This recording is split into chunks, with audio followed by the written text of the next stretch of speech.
Is a review on the Glock 19, chambered in, fuck it, it's 9mm.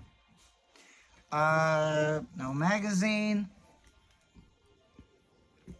It's a gas operated, well, yeah, it's a gas operated Austrian handgun, commonly known as a fucking piece of Austrian Tupperware bullshit.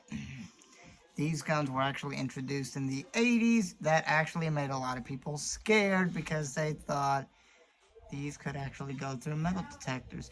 But uh, but your trigger, firing mechanism, slide barrel, all that's metal. So this wouldn't have gotten through a metal detector.